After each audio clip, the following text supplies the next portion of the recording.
6 with Ryan Tannehill as their starter, taking on the Raiders, who've been blown out in their last 2. Early second, tied at 7. Tannehill to A.J. Brown, Tim.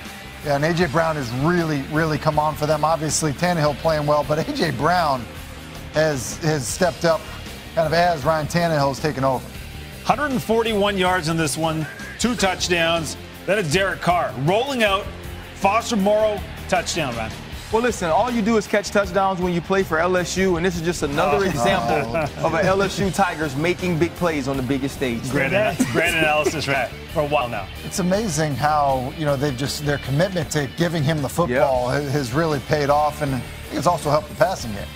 That is Smith there, 17-yard touchdown. Tannehill, again, 21 of 27, 391 yards, 3 touchdowns. Again, they have won 6 of 7 with him. They play the Texans in 2 of their last 3 games of the season. So, again, the AFC South right there for the taking if they have a chance.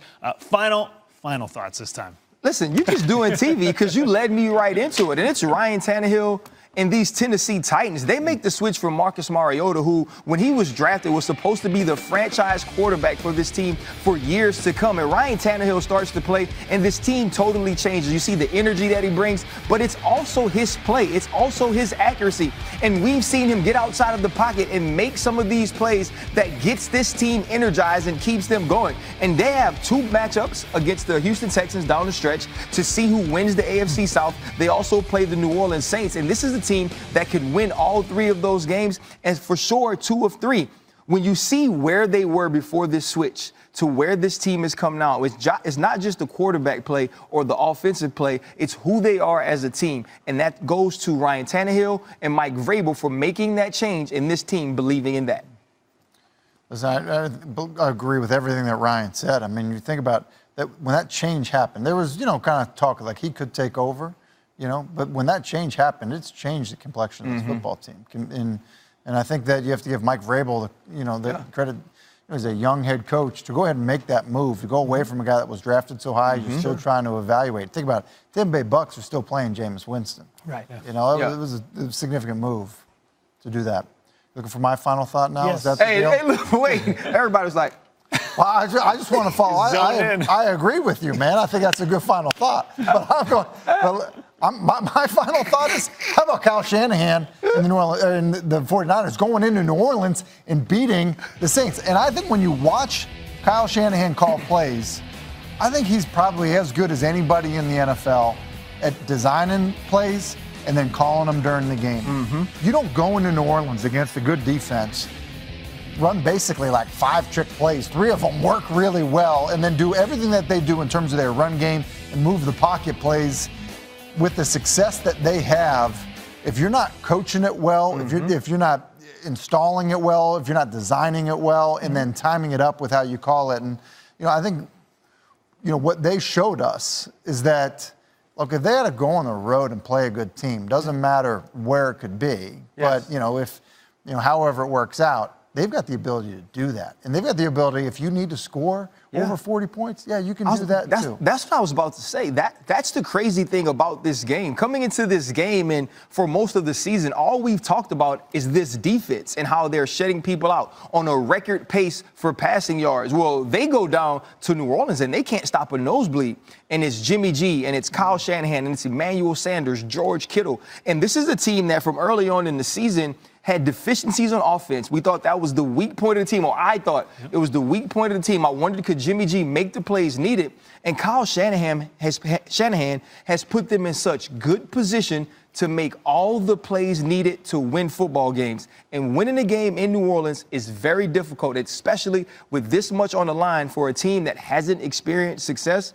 Kyle Shanahan has done an amazing job, and it's just phenomenal to watch what they were able to do today. They had a receiver throw a touchdown, and they had a fullback run the option that ended up in a touchdown. I mean, that's what they did. So it's hard to do. No question. The Niners will be in Week 17, a game against Seattle, and you can only imagine what the stakes for that game might be. The NFL Week on ESPN wraps up Monday with Eli Manning and the Giants taking on the Eagles. Gentlemen, thank you very much. Thank you, my man. We'll see you next week. College football playoff. You know the 4 teams are out. We'll go inside the numbers. And another team in the SEC has a brand new head coach. That's breaking tonight. We'll talk about it next. All right, let's move on to the Titans and the Raiders. The Raiders blown out in their last two. The Titans have won 5 of 6 with Ryan Tannehill, who has been real good for them. 7-7, backed up in their own zone. Play action fake Tannehill, launching it deep, caught by A.J. Brown, and takes it to the house, 91 yards. John Gruden is not going to like that. Brown, 4 receptions, 141 yards, 2 touchdowns in the first half. Under 30 seconds left in that first. Derek Carr rolling out. Foster Moreau getting the touchdown. Game tied at 21. Third quarter, same score. First and goal for the Titans. Henry getting the handoff. This guy has been a beast all year. Titans up 28-21. It's a big game for them. They want to keep pace in the hunt right now. Early fourth quarter, same score. Smith, 17-yard touchdown. And the Titans picking up their 8th win of the year, keeping pace with the Steelers. 42-21. Tannehill's numbers looking pretty nice. 391 yards, 3 touchdowns. And then Derrick Henry continuing to do what he does best. Here he is with Diana Rossini. All right, so over the last few weeks, you've been cutting back during practice here, sort of a load management to get you ready. How has it actually impacted your Sunday performances? I just think Coach was taking care of me. Our training staff doing a great job, and later this season, he will make sure everybody's healthy, ready to go on Sunday, because that's what matters. All right, so what you're seeing from your quarterback right now, since Ryan Tannehill took over as a starting quarterback, in terms of how this offense is buzzing, how would you describe it best?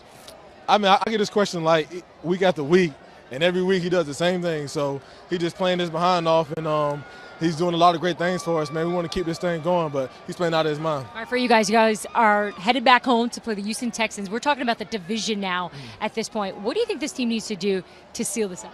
Yeah, just take it week by week, focus on the game that we have at hand, and get all the little details down, all the fundamentals, and then get ready to play a great game against the Texans. Ryan Tannehill's tackle at the start of the game, what'd you think of that? Your quarterback running after the interception to bring down a player? Yeah, not a lot of quarterbacks do that. That just speaks volume of his character and the player he is. And like I said, I'm glad he's with us. Okay, great. Guys, back to you. So Derrick Henry continued to roll on Sunday. Over his last 4 games in particular has been really good, leading all running backs in total rushing yards, rush yards per game, rushing touchdowns, and yards per rush. New on SC, here is John Gruden after his team's loss. I'd like to congratulate the Tennessee Titans. They came in here and really put a show on offensively. Tannehill is playing extremely well. I like the way we came out and played offensively. Unfortunately, we couldn't sustain it, and suffered another injury today. It really hurt us in Foster Moreau. So don't want to use the injuries as an excuse, but it does make things very difficult. But I'll be happy to answer any questions I can. Yeah, yes, I was.